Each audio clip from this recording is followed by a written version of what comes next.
तीसरे दिन शाम को केवल, छठवें दिन शाम को केवल पत्ते तोड़कर खा रहे हैं।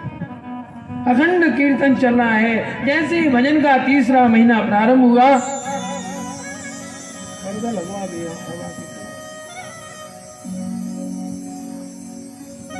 तीसरे दिन तक इस प्रकार तीसरा महीना प्रारंभ हुआ। 9 दिन तक कुछ नहीं खा रहे ध्रुव जी महाराज। 9वें दिन केवल जल ग्रहण कर कर निरंतर तपस्या कर रहे हैं। चौथा महीना प्रारंभ हुआ, 12 दिन तक कुछ नहीं खाते, केवल वायु पी कर रहते हैं 12वें। ध्रुव जी के महीने, ध्रुव जी के भजन का 5वां महीना जब प्रारंभ हुआ तो अपने श्वास को रोक लिया और भगवान का सुंदर कीर्तन करते हुए कहते हैं, ओम नमो भगवते वासुदेवाय, ओम नमो भगवते वासुदेवाय, ओम नमो भगवते वासुदेवाय, ओम नमो भगवते वासुदेवाय, वासुदेवाय मेरा नंदनाय, वासुदेवाय मेरो नंदनाय, वासुदेवाय मेरा नंदनाय, वासुदेवाय मेरो नंदनाय, ओम नमो भगवते वासुदेवाय, ओम नमो भगवते वासुदेवाय।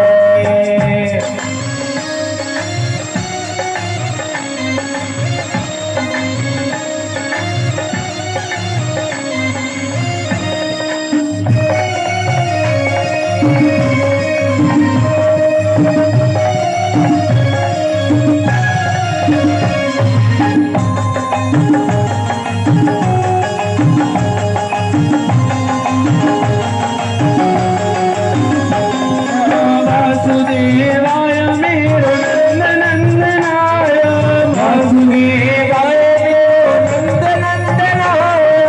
वासुदेवाय मेरो नंदनाय, वासुदेवाय नंदनाय, ओम नमो भगवते वासुदेवाय, ओम नमो भगवते वासुदेवाय, ओम नमो भगवते वासुदेवाय, ओम नमो भगवते वासुदेवाय, ओम नमो भगवते वासुदेवाय, ओम नमो भगवते वासुदेवाय, ओम नमो भगवते वासुदेवाय, ओम नमो भगवते वासुदेवाय, ओम नमो भगवते वासुदेवाय, ओम नमो भगवते वासुदेवाय।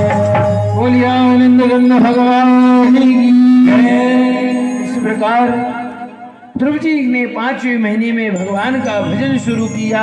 अपने श्वास को रोक लिया। धीरे धीरे ब्रह्मरंध्र में जाकर जो है श्वास रुक गया, प्राण अवरुद्ध हो गए, एकदम सन्नाटा छा गया। ध्रुव जी के हृदय में नारायण भगवान का प्रागट्य हुआ है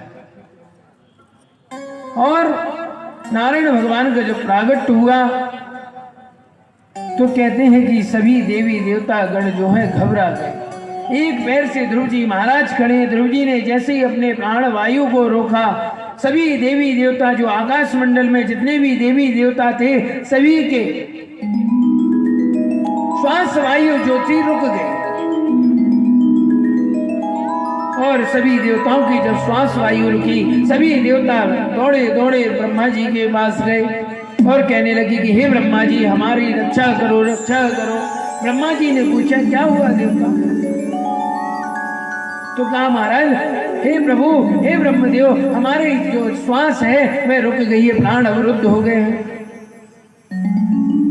ब्रह्मा जी कहने लगे कि हे देवताओं मैं क्या बताऊं, जो हाल तुम्हारा है वही हमारा है, हम भी श्वास नहीं ले पा रहे हैं। तो कहा क्या करें? कहा चलो अब नारायण भगवान की शरण में चलते हैं।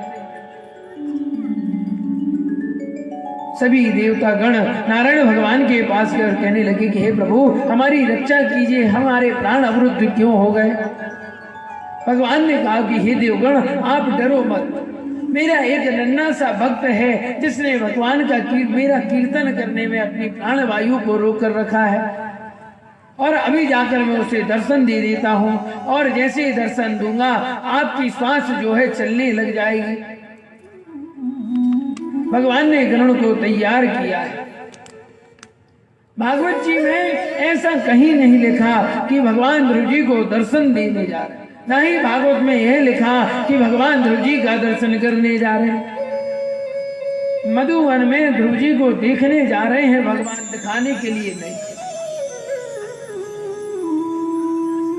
लेकिन ध्रुव जी के मन में भगवान का कीर्तन करने में जो हृदय में झांकी थी, जिस पर ध्रुव जी का मन केंद्रित था, एक पैर से ध्रुव जी खड़े थे, संसार का कुछ भी भान नहीं है। ध्रुव जी देहाभास की निवृत्ति हो गई। अब वही झांकी ध्रुव जी के आंखों के जो मन में हृदय में भगवान की जो झांकी को रखकर भगवान का कीर्तन कर रहे थे, वही झांकी ध्रुव जी महाराज के सामने प्रकट हो गई।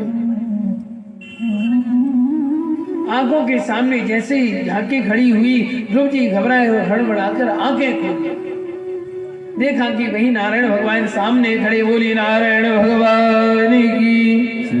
जैसे ही नारायण का दर्शन हुआ, सभी देवताओं के प्राण संचारित हुए, समस्त देवता श्वास ले लेते। एक बार आंखें तो खुली, परंतु ध्रुव जी महाराज ने पुनः अपनी जो है आंखें बंद कर ली और फिर भगवान का कीर्तन करने लगे। फिर भगवान का मुखारविंद देखने के लिए ध्रुव जी महाराज ने अपने नेत्र खोले हैं और नेत्र खोलकर भक्त भगवान को देख रहे हैं, भगवान भक्त को देख रहे हैं। आधा घंटा 1 घंटा हो गया, दोनों एक दूसरे का दर्शन कर रहे हैं। ना भगवान कुछ बोलते हैं, ना भक्त ध्रुव कुछ बोल रहे हैं। अब भगवान से रहा नहीं गया, भगवान मुस्कुराने लगे, और जब भगवान मुस्कुराए तो ध्रुव जी ने भी मुस्कुरा दिया है। जब भक्त और भगवान मुस्कुराए तो आकाश मंडल से देवता गण भी मुस्कुराने लगे कि बताओ मेरे प्रभु कितने कृपालु हैं। भगवान इसलिए हंसे कि देखो मेरा भोला भंडारी भक्त देखो वन में मुझे प्रकट करने के लिए, तपस्या करने के लिए, और आज मैं इसके समक्ष प्रकट हो गया तो देखो मुझसे कुछ बोल नहीं रहा है। और ध्रुव जी इसलिए हंस रहे हैं कि हे प्रभु मैं आपसे क्या मांगू, मुझसे तो कुछ बोलना भी नहीं आता। और देवतागण आकाश मंडल से इसलिए हंस रहे हैं कि यदि यह समय हमें प्राप्त होता, यह सौभाग्य हमें प्राप्त होता कि भगवान हमारे सामने से प्रकट हो जाते, तो भगवान के सामने हम इतनी बड़ी लिस्ट लिख कर रख देते कि भगवान हमारा ये वरदान भी पूरा कर दो, वो वरदान भी पूरा।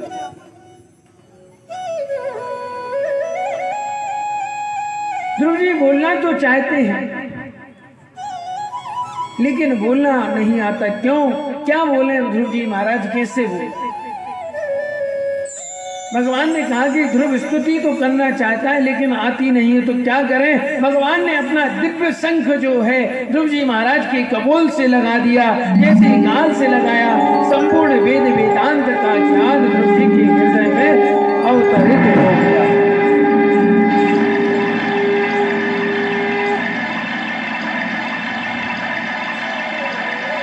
जैसे ही शंख लगाया, संपूर्ण वेद वेदांत का ज्ञान ध्रुव जी के हृदय में प्रकट हो गया। और जैसे ही हृदय में ज्ञान प्रभु की ऐसी सुंदर स्तुति की कि शब्दों में वर्णित नहीं की जा सकती वह स्तुति। ध्रुव जी की निष्ठा अद्भुत थी। भगवान नारायण तपश्चर्या से प्रसन्न हो गए, लेकिन ध्रुव जी से स्तुति करना नहीं आई तो शंख लगाया, संपूर्ण स्तुति का गान हुआ। भगवान ने कहा कि हे ध्रुव मांगो, क्या वरदान मांगना चाहते? ध्रुव जी कहने लगे महाराज आज आपने मेरी सोई हुई वाणी को जागृत कर दिया, मुझे कुछ नहीं चाहिए। मैं आपके चरणों में बार बार वंदन करता हूँ। हे प्रभु आज मैं भाग्यवान हूँ, पुण्यात्मा हूँ जो मुझे आपके दर्शन मिल गए। आज मैं धन्य हो गया। आपसे एक आशीर्वाद चाहता हूँ। कौन सा आशीर्वाद? कि संतों के चरणों में मेरी हमेशा प्रीत बनी रहे। मुझे भक्ति चाहिए, प्रेम चाहिए। भगवान ने देखा कि ये तो मुझसे भक्ति और प्रेम मांग रहा है, लेकिन जंगल में तपस्या करने का मूल उद्देश्य क्या था? कुछ भी हो जाए, सौतेली माँ जो थी उसे हम राजगद्दी पर बैठकर ही दिखाएंगे। भगवान ने सोचा कि इसके मन में तो राजगद्दी पाने की इच्छा है और ये मुझसे भक्ति चाहता है, इसलिए ध्रुव जी को यद्यपि भक्ति तो प्राप्त हो गई, लेकिन राजगद्दी बगैर अन्य भक्ति कैसे मिलेगी। इसलिए भगवान ने कहा कि देखो ध्रुव, अभी तुम्हें राज्य का भोग करता होगा। उत्तम ध्रुव जी के मन में इच्छा थी राज्य की, ऊपर से कहती मुझे भक्ति चाहिए। भगवान ने कहा कि पहले राज्य को संभालो, प्रशासन को संभालो, भक्ति तो तुम्हें मिल ही चुकी है। ध्रुव जी लौटकर घर आ रहे। माता पिता को जैसे ही पता चला कि आज मेरा पुत्र ध्रुव आ रहा है, उत्तान बाद राजा बड़े बड़े हाथी घोड़े रथ लेकर गए। जैसे ही रथों को ध्रुव जी महाराज ने देखा, आज ध्रुव जी महाराज कहने लगे कि पिताजी अब मेरी इन रथ और घोड़ों में बैठने की आकांक्षा नहीं, अब तो अभिलाषा जीवन में केवल एक ही है। कौन सी? कि भक्ति का सिद्धांत क्या है मुझे वह जानना है। भक्ति का सिद्धांत क्या? अपने आप को एक तिनके से भी छोटा समझना ही भक्ति का सिद्धांत है। आज आप सोचते हो कि हम सुबह से लेकर भगवान का पूजन करते हैं, तो यह आप भगवान के ऊपर पूजन नहीं कर रहे, भगवान को बता रहे कि हम आपके ऊपर ही कर रहे। अपने आप को भगवान के सामने एक तनिके से भी छोटा समझना ही भक्ति का सिद्धांत है। अब ध्रुव जी महाराज जब अपने नगर में आए तो ध्रुव जी महाराज ने महल में प्रवेश किया, तो सबसे पहले ध्रुव जी महाराज अपनी सौतेली माँ के पास गए, उनके चरणों में प्रणाम किया कि हे माँ, यदि आप मुझे परमात्मा से मिलने की प्रेरणा नहीं देती तो मुझे भगवान के दर्शन प्राप्त नहीं हुए। यदि आपके मुझे कड़वे वचन बुरे नहीं लगते तो मैं वन में नहीं जाता, और यदि वन में नहीं जाता तो तपस्या नहीं करता, और तपस्या नहीं करता तो भगवान के दर्शन मुझे नहीं मिलते। उसके बाद ध्रुव जी अपने पूज्य पिताजी के चरणों में प्रणाम किया और अपने पिताजी से कहते कि हे पिताजी, यदि आपका मेरी सौतेली माँ के प्रति इतना प्रेम नहीं होता तो आज मैं कदापि इस वन में नहीं जाता और नारायण भगवान की प्राप्ति नहीं होती। इसलिए आप भी मेरे लिए बड़े पूज्य।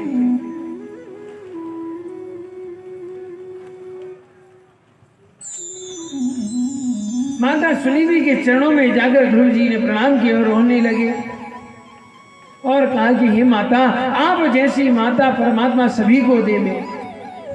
कितनी बड़ी सौभाग्य की बात है। यदि आज की सांसारिक कलयुग की माँ होती और कहते कि एक दिन के लिए वन में भेज दो तो क्या भेजती क्या?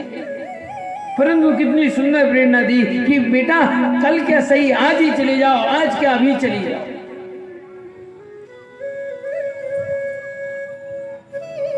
राजा उत्तानपाद ने अपने पुत्र को अंक में भरकर कहा कि बेटा अब जीवन का कोई भरोसा नहीं है, अब तो वन में भजन करना चाहता।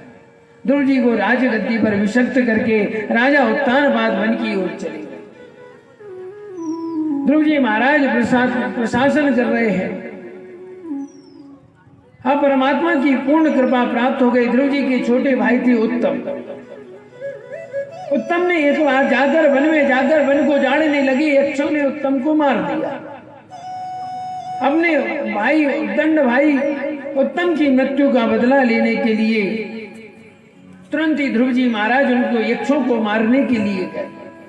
परंतु ध्रुव जी महाराज को भगवान की जब भक्ति प्रदान हो गई थी तो यह तो सिद्धांत गलत था। ध्रुव जी महाराज को युद्ध करने के लिए मारने के लिए नहीं जाना। क्यों? क्योंकि यह भक्ति का लक्षण नहीं है। फिर ध्रुव जी ने ऐसा क्यों किया? कहते हैं कि अभी ध्रुव जी को केवल परमात्मा का दर्शन हुआ था, सत्संग की प्राप्ति नहीं हुई थी। इसलिए आज ध्रुव जी महाराज जो है यक्षों को मारने के लिए गए।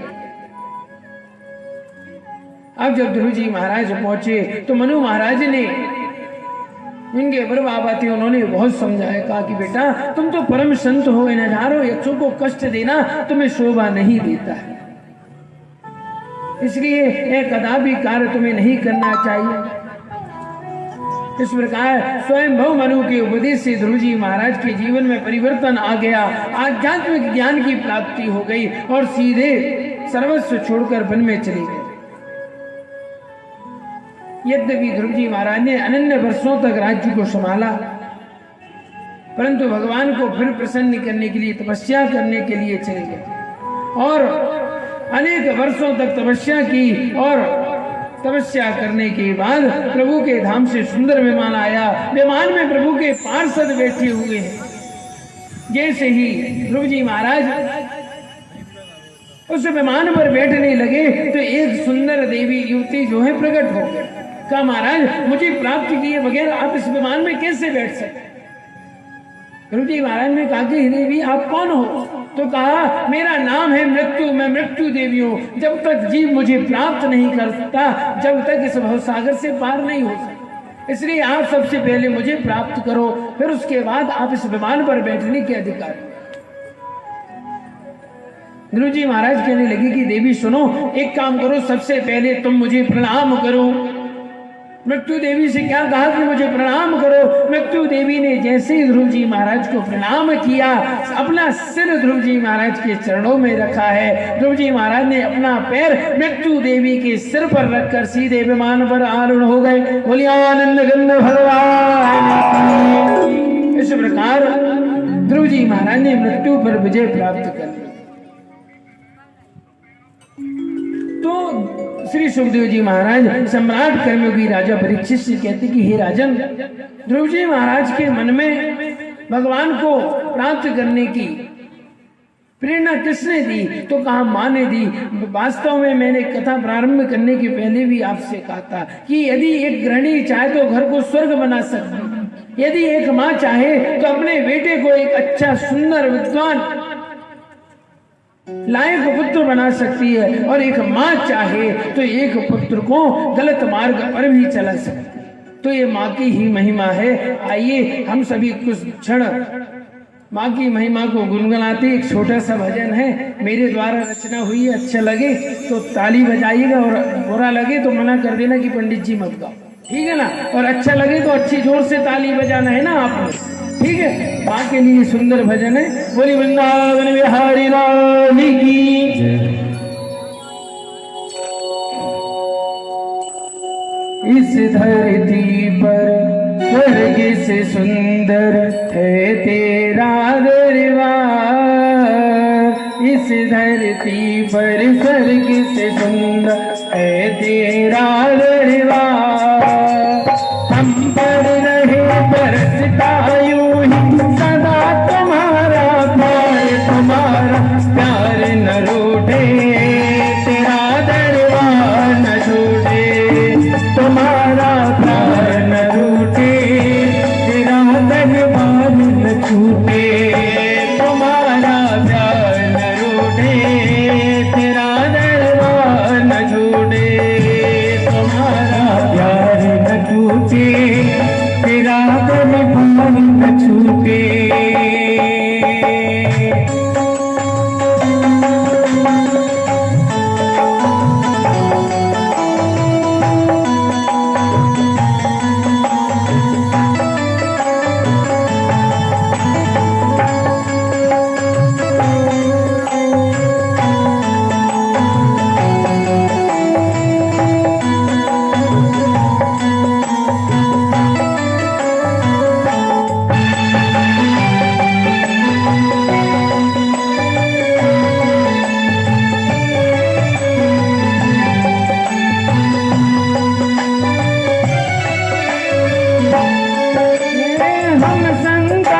तुम्हारी और तुम हो माते हमारी, हम संतान तुम्हारी और तुम हो माते हमारी, हम संतान तुम्हारी और तुम हो माते हमारी, हम संतान तुम्हारी और तुम हो माते हमारी। हर उलझन में माता बनती हो डाल हमारी, हमारी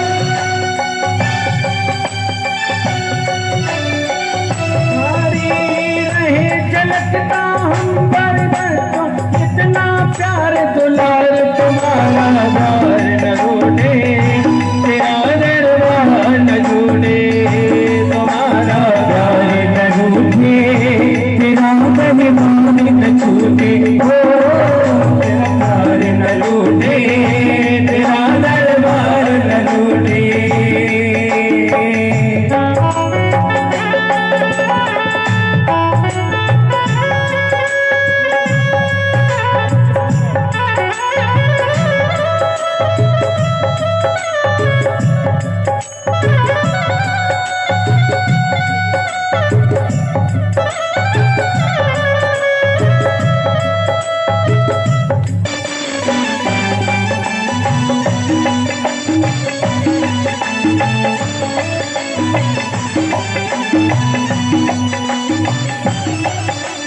मुझे पैदा रहो ये दाता।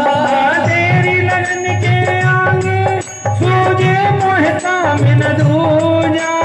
तेरी लगन के आगे कोई सूझे न काम दूजा। झुकता रहे चरणों में मेरा सीते बारंबार। न रोने तेरा दरबार न छोड़े। तेरा प्यार न रूठे, तेरा दरबार न छूटे। हमारा प्यार न रूठे तेरा दरबार न छूटे। तेरा ये प्यार न रूठे, तेरा दरबार न छूटे।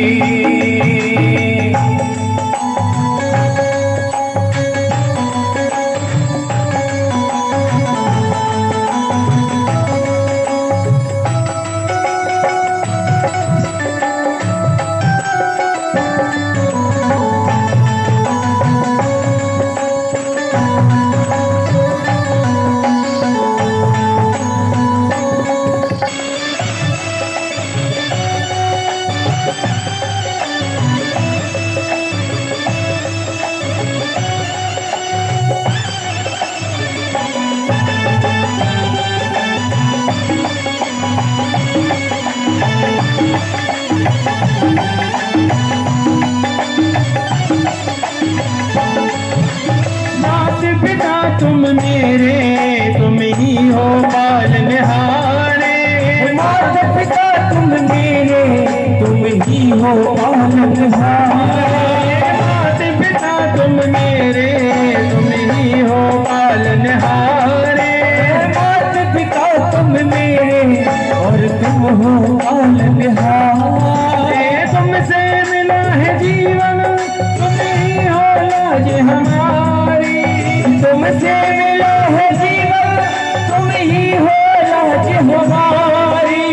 जिंदगी से ना कर न सके तो इडली से बातर न सके तो जीवन है बेकार। तुम्हारा प्यार रोने तेरा दरबार न छोड़े। तेरा ये प्यार न रूठे, तेरा दरबार न छूटे।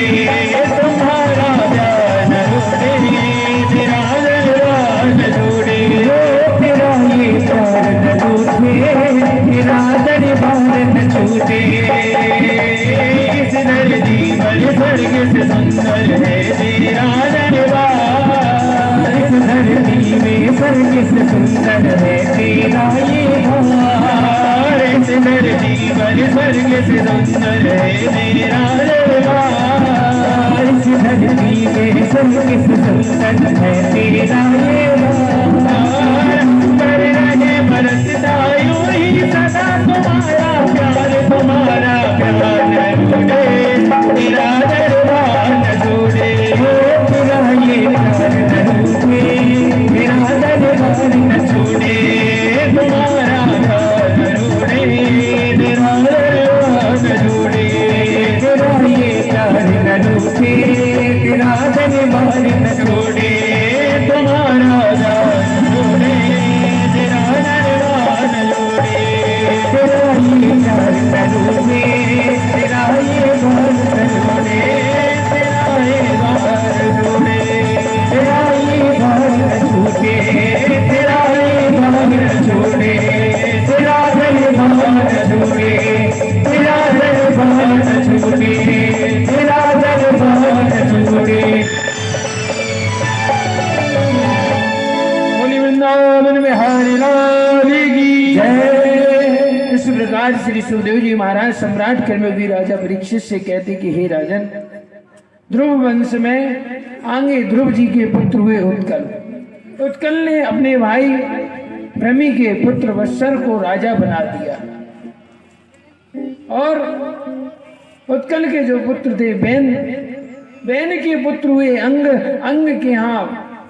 के पुत्र पृथु हुए, जिनके यहाँ भगवान जो है यज्ञ नारायण के रूप में हरि अवतार लिया है भगवान। पृथु राजा का राज्याभिषेक हुआ। पृथु राजा ने जितने भी बंदी जन थे उनको बंदी बनाया और अंतो गत्वा में उन बंदी जनों ने स्तुति की है। पहले तो पृथु राजा ने 100 अश्वमेध यज्ञ किए और कहते फिर नारायण भगवान का प्रागट हुआ है। अब यहाँ पर श्री सुखदेव जी महाराज सम्राट कर्मगी राजा परीक्षित से प्रियव्रत राजा के वंश का वर्णन करते हैं। यह था उत्तानपाद राजा के वंश का वर्णन। अब आता प्रियव्रत राजा की। प्रियव्रत राजा जो है, प्रियव्रत राजा को नारद जी के समागम से पहले ही आत्म तत्व का विषय ज्ञान था। तो कहते हैं प्रियव्रत ने ब्रह्मा जी द्वारा जो आदेश दिया गया उसे शिरोधार्य किया और कहा कि हाँ, मैं निश्चित ही प्रजा का पालन करूंगा।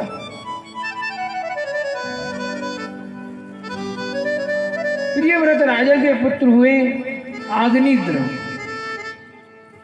अब अग्निद्र जो है पिता की आज्ञा का अनुसरण करते हुए जम्बू द्वीप की प्रजा का धर्म पूर्वक पालन करने लगे।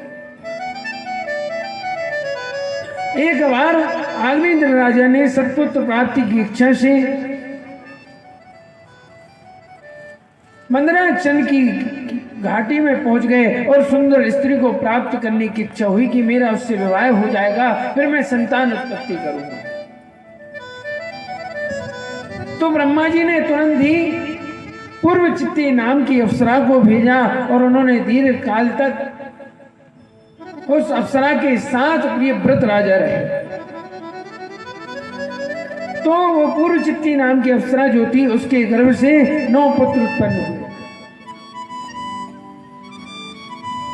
9 पुत्र हुए। उन्हें राजभवन में छोड़कर, उन पुत्रों को राजभवन में छोड़ा और पूर्व चित्ती नाम की जो अप्सरा थी वह ब्रह्मलोक में चली गई ब्रह्मा जी की सेवा करने के लिए। महाराज अग्निद्र भोगों से अतृप्त रहने के कारण उस अप्सरा को ही पुरुषार्थ समझते थे, क्या ही मेरा सब कुछ है अप्सरा। तो यहां पर पिता के परलोक गमन होने के बाद कहते हैं प्रियव्रत राजा ने 9 कन्याओं से विवाह किया। उन 9 कन्याओं से पुत्रों की उत्पत्ति हुई। तो श्री सुखदेव जी महाराज सम्राट कर्मगी राजा परीक्षित से कहते कि हे राजन, अग्निद्र के पुत्र नाभि की कोई संतान नहीं थी, तो नाभि देवी का जो विवाह है वह मेरु देवी के साथ हुआ था। जब संतान नहीं हुई तो एकाग्र चित्त से भगवान का चिंतन किया है, तो भगवान ने प्रसन्न होकर स्वयं ही अंश कला से उनके पुत्र रूप में उत्पन्न होने का वरदान दिया। और कहते हैं कि उचित समय आने पर भगवान जो है ऋषभ देव के रूप में नाभि राजा के यहाँ प्रकट हो गए हैं। सत्वगुणी शरीर ऋषभ देव जी ने प्राप्त किया। अब ऋषभ देव जी कौन थे? ऋषभ देव जी स्वयं अपने हिंदू धर्म के अनुसार स्वयंभव मनु की 5वीं पीढ़ी में ऋषभ देव जी का अवतार होगा।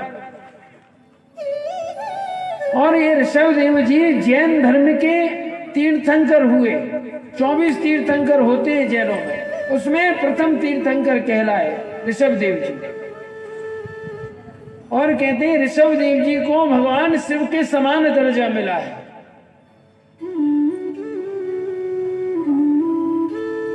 अब ऋषभ देव जी जो थे जन्म लेते ही भगवान विष्णु के वज्र, अंकुश आदि चिन्हों से युक्त थे। तो नाभि राजा ने उनका नाम ऋषभ रख दिया। उचित समय में राज्याभिषेक करके नाभि राजा मेरु देवी को साथ लेकर आराधना करते हुए परमात्मा के चरणों में लीन हो गए और ऋषभ देव जी को राज्य सिंहासन पर अभिषिक्त कर दिया। कहते हैं कि ऋषभ देव जी ने बाल्यकाल में गुरुकुल में निवास कर गुरुदेव की सेवा की और गुरुदेव की आज्ञा के अनुसार गृहस्थ आश्रम में प्रवेश किया। और फिर गृहस्थ आश्रम की शिक्षा देने के लिए देवराज इंद्र की दी हुई कन्या जो जयंती थी, देवराज इंद्र ने जो कन्या दी थी जयंती से ऋषभ देव जी ने विवाह कर दिया। इस प्रकार श्रोत स्मार्थ दोनों प्रकार के शास्त्रोपदिष्ट आचरण करते हुए उनके गर्भ से अपने ही समान गुण वाले, कहते हैं 100 पुत्र उत्पन्न हुए। 100 पुत्र जब उत्पन्न हो गए तो उनमें सबसे बड़े पुत्र हुए कौन? भरत। पहले हमारे देश का नाम अजनाब वर्ष था, अजनाब बोलते थे, आर्यावर्त देश कहते थे, परंतु जब भरत जी का अवतार हुआ तो कहते हैं तब से भारत नाम पड़ गया इस देश का। तो ऋषभ देव जी ने मन विचार किया कि मेरे जो 100 पुत्र हैं, ये 100 पुत्र को सुंदर उपदेश देना चाहिए, सुंदर शिक्षा देना चाहिए। पुत्रों को बुलाया, पुत्रों को उपदेश देने लगे। बड़ा सुंदर उपदेश दिया कि सतमार्ग पर चलो, परमात्मा का चिंतन करो, कभी किसी संत का अपराध नहीं करना, संत का सम्मान करना। अनेक प्रकार के उपदेश ऋषभ देव जी ने दिए, परंतु जो भरत जी थे, भरत जी ने मन विचार किया कि यदि मैं इनकी बातों को सुनूंगा तो मुझे पालन करना पड़ेगा, तो उन्होंने उनकी बात को ध्यान नहीं दिया। तो ऋषभ देव जी कहने लगे थे ये तो मूल जड़ के समान जठर है,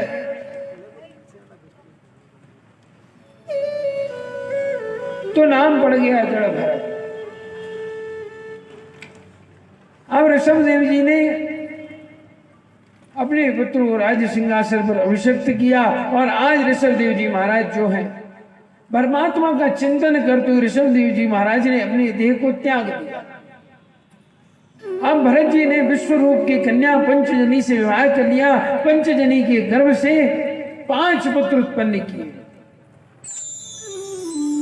5 पुत्र उत्पन्न जब हो गए तो कहते 1 करोड़ वर्ष तक भरत जी महाराज ने निवास किया है, अपने वंश परंपरा को भोगा और कहते हैं कि अंतोगत्वा में अपना जो भी राजपाट था सब पुत्रों में बांट दिया और राजमहल से निकलकर पुनः आश्रम हरिद्वार चलेगा, भगवान का भजन कीर्तन करने लगे। भरत जी जो थे नदी के किनारे भगवान का कीर्तन कर रहे हैं, जब करने बैठ गए। इतने में ही भरत जी महाराज ने एक कौतूहल देखा। कैसा कौतूहल कि नदी के किनारे एक मृगणी मतलब हिरणी जो गर्भवती है, उसके पीछे एक सिंह पड़ा हुआ है जो उस हिरणी का शिकार करना चाहे। तो महाराज जैसे ही सिर पीछे दौड़ा, सिर ने दहाड़ लगाई। सिर ने जैसे ही दहाड़ लगाई महाराज, तो कहते हैं कि वहां पर उस हिरणी ने अपने शावक को वहीं उसी जल में जन्म दे दिया। जैसे ही जल में जन्म दिया, भरत जी महाराज देख रहे थे और हिरणी जो थी सिंह के भय के कारण भाग गई। भरत जी महाराज गए और भरत जी महाराज ने उस हिरणी जो शावक था, हिरण का बच्चा था, उसे अपने आश्रम में लिया। तो कहते हैं कि भरत जी ने उस शावक का बड़े अच्छे से लालन पालन पोषण किया, उसकी सेवा करने लगे। अब जो भगवान का कीर्तन करते थे, भगवान का भजन करते थे, जब करते थे, सब कुछ बंद कर दिया। बस केवल उस हिरण जो बच्चा है उसकी सेवा कर रहे हैं। अंत समय आया तो मन में विचार आया उनके। क्या विचार आया कि मेरी मृत्यु हो जाएगी तो इस हिरण की रक्षा कौन करेगा, इसकी देखभाल कौन करेगा। जब अंत समय में हिरण को याद करते करते मृत्यु हो गई तो कहते लेकर एक बड़ वृक्ष के नीचे बैठे हुए। जिस नगर में जन्म लिया वहां के राजा थे रघुगण। रघुगण राजा कपिल मुनि के आश्रम में जाना चाहते थे। अब जाए तो जाए कैसे, पालकी पर। अब पालकी ले जाए कौन, तो देखा कि कहारों को ढूंढा जाए, कहार लोग ले जाएंगे। कहार लोग गए, ढूंढा तो 3 कहार मिले। अब पालकी 4 कहार के बिना चलती नहीं है। कहा कि अब एक कहार मिल नहीं रहा, रघुगण राजा को कैसे ले जाया जाए।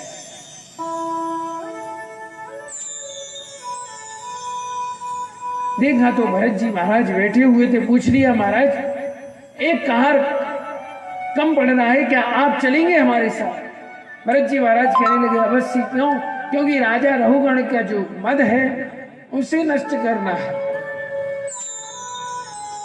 अब रहुगण महाराज की पालकी उठने लगी। भरत जी महाराज पालकी उठा रहे हैं कहारों के साथ। ये बात राजा रहुगण को पता नहीं थी।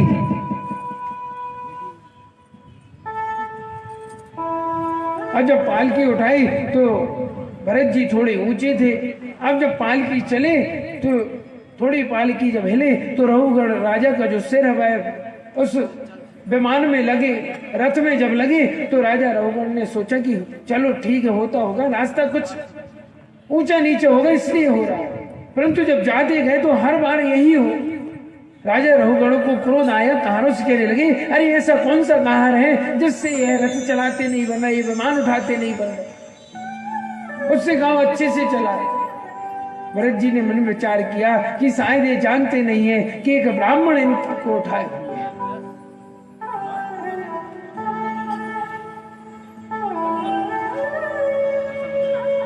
तो जब रहुगण राजा ने बड़े क्रोध से कहा कि अरे कहार तू जीता क्यों है, तू मृत्यु को प्राप्त हो जा, जब तेरे से रथ उठाते नहीं बनता तो क्यों आ गया। इस प्रकार अभिमान से जब राजा रहुगण ने भरत जी से कहा तो भरत जी कहने लगे कि हे राजन, आपने जो कुछ कहा वह यथार्थ सत्य है। इस संसार में किसी जीव का जीना जो है आवश्यक नहीं है। हर किसी जीव को मृत्यु की प्राप्ति अवश्य होना चाहिए, और जो मृत्यु से डरे वह अभेद बुद्धि वाला होता है। अनेक प्रकार के रहुगण को भरत जी महाराज ने उपदेश दिए और कहा कि देखो, सभी व्यक्ति को परमात्मा की दृष्टि से देखना चाहिए। कौन किसका स्वामी, किसका सेवक, कोई न किसी का स्वामी है न कोई किसी का सेवक। हे राजन, आज आप अपने आप को स्वामित्व समझते हो, क्या सेवा करो। राजा रहुगण जो है तुरंत ही अपने रथ से उतरे और भरत जी महाराज के बोले हुए वाक्य जो थे रहुगण के हृदय में, रहुगण की हृदय की ग्रंथि को छेदने लगे, जिस प्रकार बाण छेदता है। पालकी से उतरे और आज रहुगण राजा का राजमद जो है चूर हो गया। इस प्रकार जड़ भरत ने बड़ा सुंदर उपदेश दिया कि जब तक मनुष्य मन सत्व रज और तम को ग्रहण नहीं करेगा तब तक इस भवसागर से पार नहीं हो सकता। सबसे पहले अपनी मनेंद्रिय कर्मेंद्रियों को अपने वश में करना होगा, और जो अपनी कर्मेंद्रिय और मन इंद्रिय को अपने वश में कर लेता है वह मोक्ष प्राप्त कर सकता है। श्री सुखदेव जी महाराज सम्राट कर्मयोगी राजा परीक्षित से कहते कि हे राजन,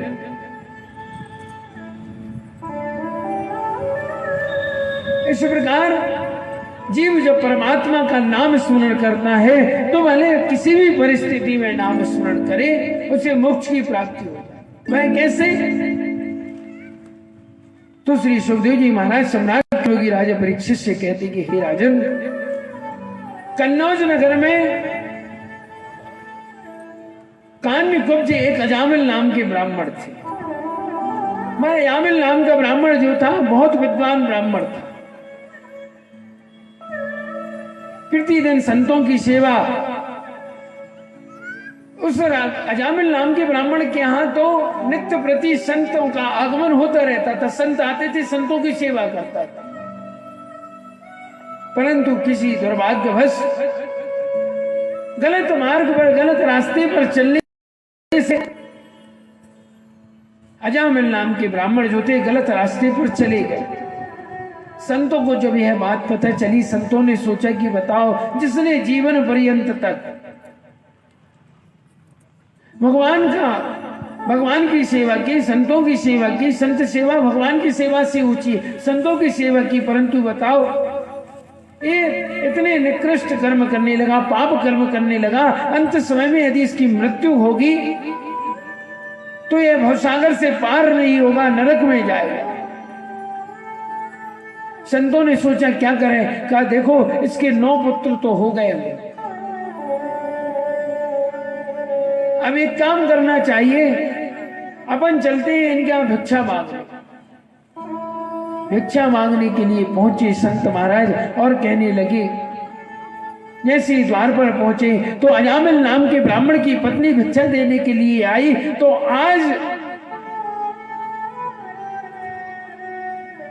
उन संतों ने कहा कि बेटी, आज न मुझे हीरा चाहिए, न सोना चाहिए, न जवाहरात चाहिए, मुझे कुछ नहीं चाहिए, मुझे केवल एक ही चीज चाहिए। वह क्या?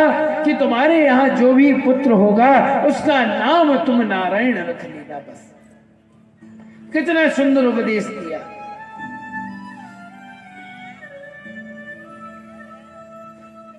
पत्नी ने जाकर स्वामी से कहा कि महाराज, आज संतों ने हमसे कुछ नहीं मांगा, केवल यही कहा कि तुम्हारे घर जो संतान होगी उसका नाम नारायण रख दो।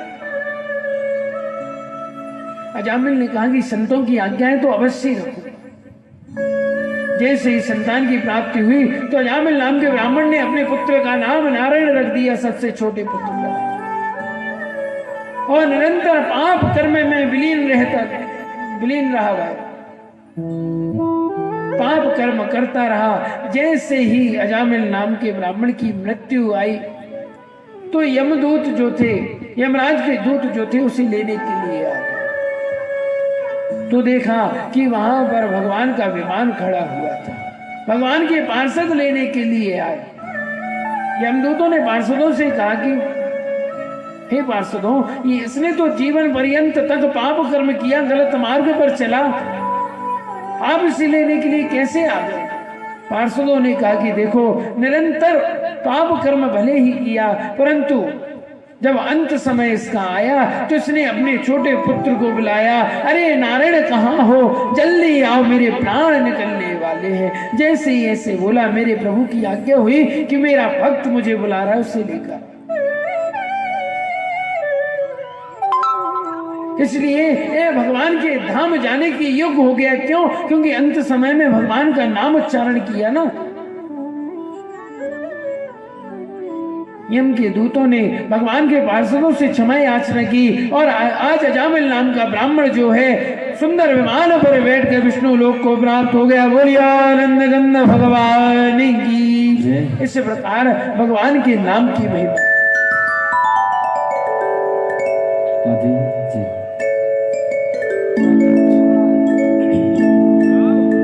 जो तू मिटाना चाहे जीवन की तृष्णा, जो तू मिटाना चाहे जीवन की तृष्णा, सुबह शाम बोल बंदे कृष्णा कृष्णा कृष्णा, सुबह शाम बोल बंदे कृष्णा कृष्णा कृष्णा। जो तू मिटाना चाहे जीवन की तृष्णा, जो तू मिटाना चाहे जीवन की तृष्णा, सुबह शाम बोल बंदे कृष्णा कृष्णा कृष्णा, सुबह शाम बोल बंदे कृष्णा कृष्णा कृष्णा।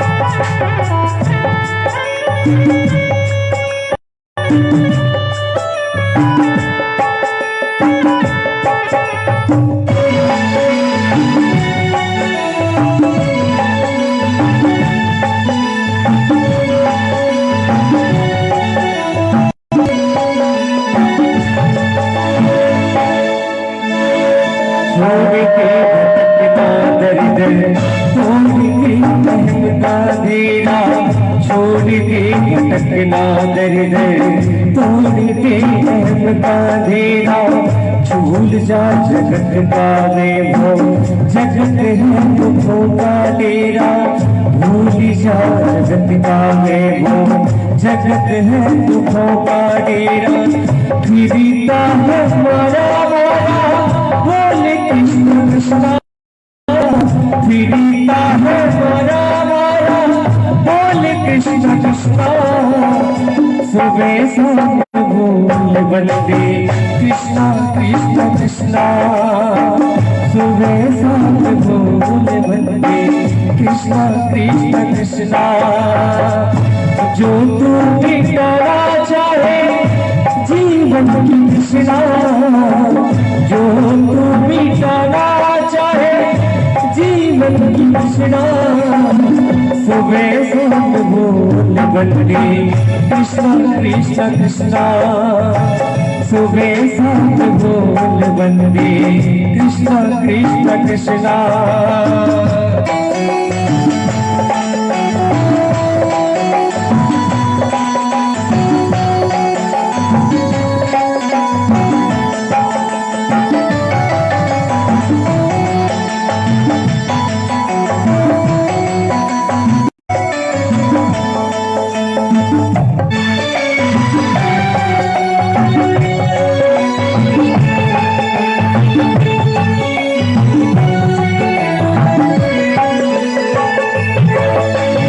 कृष्ण नाम अति पावन कृष्ण नाम ही खरा प्यारा कृष्ण नाम कृष्ण नाम ही खरा प्यारा झूठ बोले कृष्णा कृष्णा कृष्ण जगत से बहारा बहारा झूठ बोले कृष्णा कृष्णा कृष्ण जगत से बहारा बहारा मन का विजय अभियारा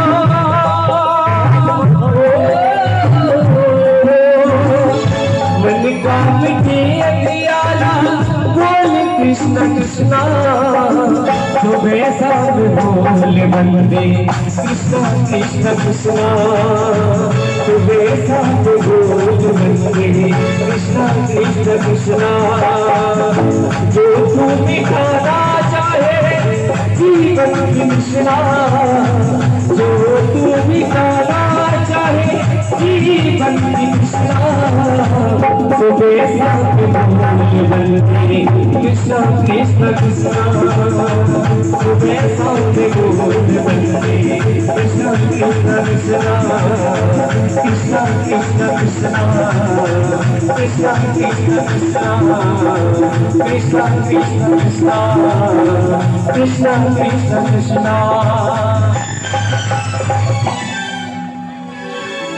गुरु के बिहारी लाल की जय जय श्री राधे जय जय श्री राधे जय जय श्री राधे श्याम। एक बार इस नन्ही मुन्नी बालिका के लिए जोरदार ताली बजाएंगे। बोलिए आनंद भगवान की। इस प्रकार श्री सुखदेव जी महाराज सम्राट कर्मगी राजा परीक्षित से कहते कि हे राजन समप्रिया सुहरा ब्रह्म भूतानां भगवान् स्वयं इंद्रस्यार्थे गणं दैत्या नवनीर विषमो यदः।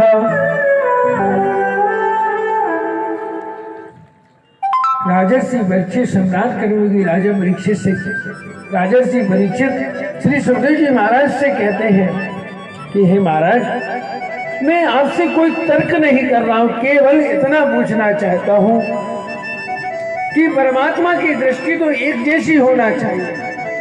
क्यों? क्योंकि देवता भी उनके पुत्र हैं, राक्षस भी उनके पुत्र हैं, दुष्ट भी उनके पुत्र हैं और भक्त भी उनका पुत्र है। लेकिन यह बताइए कि भगवान राक्षसों को मारते क्यों हैं? और यह बताओ कि भक्तों की रक्षा क्यों करते हैं? यदि भगवान राक्षसों को मारते हैं, भक्तों की रक्षा करते हैं, तो क्या भगवान की दृष्टि में भेदभाव नहीं है? जिन देवताओं के लिए भगवान राक्षसों का वध कर देते हैं, क्या वह सब देवता अच्छे होते हैं क्या? ऐसा क्यों? आचार्य श्री सुखदेव जी महाराज सम्राट कर्मगी राजा परीक्षित से कहते कि हे राजन, भगवान कभी किसी को मारता नहीं है और गोविंद मेरा जो है कभी किसी को बचाता भी नहीं है। ये सब कार्य जो मारने और बचाने के जितने भी कार्य हम सब करते हैं, मतलब कौन? हम खुद करते हैं। मरना और बचाना ये भगवान का कार्य नहीं है। भगवान की दृष्टि तो वास्तव में सम है, परंतु कहने का तात्पर्य है कि जो भगवान की आंखों के सामने नहीं आता तो मैं पार नहीं होता, और जो सामने आ जाता है वो पार हो जाता है। क्योंकि गोविंद की आंखों के सामने आने वाले को कभी भगवान गोविंद बहने नहीं देते, सीधा पार लगाते थे। इसलिए संत कहते कि परमात्मा का चिंतन करो। इसलिए मैं तुम्हें एक बात बताता हूं, मुझे बहुत सुंदर बात याद आ गई परीक्षित राजन। कौन सी बात? कि तुम्हारे बाबा युधिष्ठिर ने एक यज्ञ किया, राष्ट्र यज्ञ। उस यज्ञ में प्रश्न हुआ कि सबसे पहली पूजा किसकी की जाए। तो तुम्हारे छोटे बाबा जो सहदेव का पता उसकी पूजा करने से क्या फायदा, ना उसकी कोई बरादरी। आज द्वारका का राजा बन गया तो तुम कहते हो कि उसकी सबसे पहले पूजा होगी। इस प्रकार शिशुपाल जो है भगवान को गाली देने लगा। अब युधिष्ठिर और अर्जुन के सामने उनके प्राण वल्लभ श्री कृष्ण को कोई गाली देवे तो क्या पांडव बर्दाश्त कर सकते थे क्या? क्योंकि पांडवों के सर्वस्व तो भगवान श्री कृष्ण ही थे। अर्जुन ने उठकर तुरंत अपना गांडीव धनुष उठा लिया और कहने लगे कि मैं शिशुपाल के टुकड़े टुकड़े कर दूंगा। भगवान ने कहा कि देखो अर्जुन, अभी इससे कोई नहीं मार सकता। क्यों? क्योंकि अभी इसकी 101 गाली नहीं हुई। जब तक 101 गाली पूर्ण नहीं होगी तब तक इसकी मृत्यु नहीं होगी। नहीं इसे कोई मार सकता। जब 101 गाली पूर्ण हो गई तो प्रभु के दिव्य सुदर्शन चक्र ने उसके सिर को धड़ से अलग कर दिया शिशुपाल। लेकिन कहते आश्चर्य जब हुआ, जब शिशुपाल का उद्धार कर दिया भगवान श्री कृष्ण ने, तो कहते हैं शिशुपाल के शरीर से एक दिव्य ज्योति निकली और वह प्राणों की ज्योति 7 बार भगवान की परिक्रमा की। उसने आकाश का भ्रमण किया 7 बार और भ्रमण करके प्रभु के शरीर में विलीन हो गई, जिसे हम शास्त्र में सायुज्य मुक्ति कहते हैं। सायुज्य मुक्ति से ऊंची कोई मुक्ति नहीं होती। सायुज्य का अर्थ है कि परमात्मा में लीन हो जाना ही सायुज्य मुक्ति कहलाता है। अकारण ही शिशुपाल ने 99 गाली तो अकारण ही दे दी थी। 100वीं गाली जब दी तो भगवान श्री कृष्ण ने अपना सुदर्शन चक्र चला और शिशुपाल का उद्धार कर दिया। कहते हैं कि जब उसने भगवान श्री कृष्ण को गाली दी तो उसे तो नरक में जाना चाहता। तो नारद जी ने जो बात कही वह बात आज श्री सुखदेव जी महाराज सम्राट कर्मयोगी राजा परीक्षित को बताना चाह रहे थे। कहने लगे कि हे राजन, माना कि शिशुपाल श्री कृष्ण को गाली देता था, लेकिन गाली देते समय ही भी भगवान श्री कृष्ण का चिंतन करता था। भले गाली देता पर चिंतन किसका था? भगवान श्री कृष्ण का। इसलिए उसे सायुज्य मुक्ति प्राप्त हुई। इस प्रकार शिशुपाल ने कृष्ण को द्वेष से भजा, कंस ने कृष्ण को भय से भजा। भजन करने की पद्धति भी अलग अलग होती है। किसी ने भय से भजा तो किसी ने गाली देकर भजा, परंतु भजा जरूर भगवान। इस प्रकार शिशुपाल को जो मुक्ति मिली वह सायुज्य मुक्ति मिली। श्री सुखदेव जी महाराज कहते हैं कि भगवान श्री कृष्ण की जो शत्रुता शिशुपाल से इस जन्म में नहीं 3 जन्म से चली आ रही है। पहले यह शिशुपाल हिरण्यकश्यप था तो प्रहलाद का बहाना बनाकर मारा गया। दूसरी बार यह शिशुपाल रावण बना तो श्री राम भगवान ने उद्धार कर दिया, और तीसरी बार यह शिशुपाल बनकर आया तो भगवान ने उसका भी उद्धार कर दिया। तो श्री परीक्षित राजा कहने लगे कि हे भगवान, मुझे यह बताइए कि प्रहलाद को बहाना बनाकर नारायण भगवान कैसे आए और उस हिरण्यकश्यप ने भगवान से कैसे द्वेष किया। श्री सुखदेव जी महाराज कहने लगे कि हे राजन, मैंने कल आपसे कथा कही थी हिरण्याक्ष की। हिरण्यकश्यप का छोटा भाई था हिरण्याक्ष। भगवान ने 12 रूप को धारण किया, हिरण्याक्ष का वध कर दिया। अपने भाई की मृत्यु हो जाने से हिरण्यकश्यप के मन में बड़ा भारी विद्वेष पैदा हो गया और मन में विचार करने लगा कि मैं अपने भाई की मृत्यु का बदला लेकर ही मानूंगा, पर कब, जब मुझे नारायण मिल जाएगा तब। कहते हैं हिरण्यकश्यप की पत्नी का नाम था कयादु। कयादु के 3 पुत्र हुए, चौथा पुत्र भी नहीं हुआ।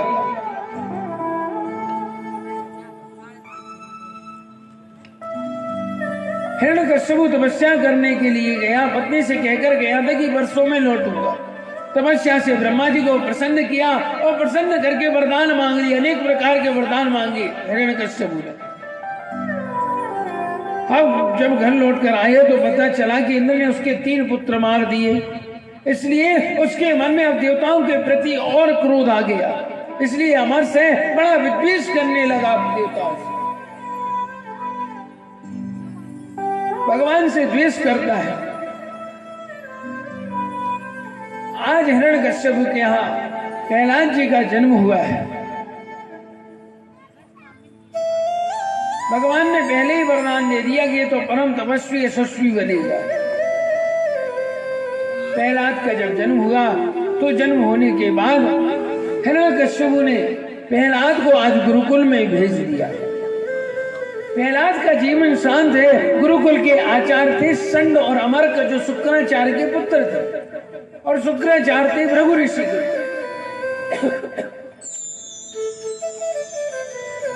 प्रहलाद के मन में कभी उद्वेग नहीं आता है,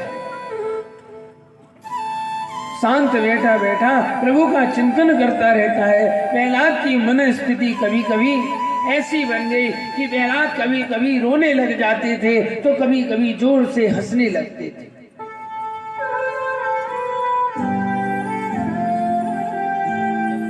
प्रहलाद हंसते इसलिए हैं कि प्रभु आपने कितनी बड़ी कृपा की कि मुझे मनुष्य योनि में जन्म दिया, आपकी बड़ी कृपा दृष्टि हुई। और रोते इसलिए हैं कि भगवान आप मुझे कब मिलो। गुरुकुल में प्रहलाद को पढ़ने भेजा है। गुरुकुल से प्रहलाद आज राज्यसभा में गुरुजी के साथ आए। हिरण्यकश्यप ने दौड़कर प्रहलाद को अंक में भर लिया और प्यार से पूछा कि हे पुत्र, तुम गुरुकुल में पढ़ने गए थे, गुरुजी ने तुम्हें जो पाठ पढ़ाया वह मुझे श्रवण तो कराओ, मुझे सुनाओ। प्रहलाद जी ने बड़ा सुंदर उपदेश दिया कि पिताजी, मैंने केवल यही अनुभव किया कि संसार में हम जहां भी जाएं बस केवल सुख की कामना करें। सत्य बात है, आप कहीं भी जाओगे सुख की कामना करोगे, कैसे? आपको प्रत्यक्ष उदाहरण दे देगा। जब कथा की बात चल रही थी तो सभी लोग मन में विचार करते रहे, भैया बहुत दूर है, कौन जाएगा कथा सुन, ये भी तो सुख है ना। हाँ, उनके घर के बाजू में हो जाए तो अच्छी बात है। हर जगह सुख की कामना करता है।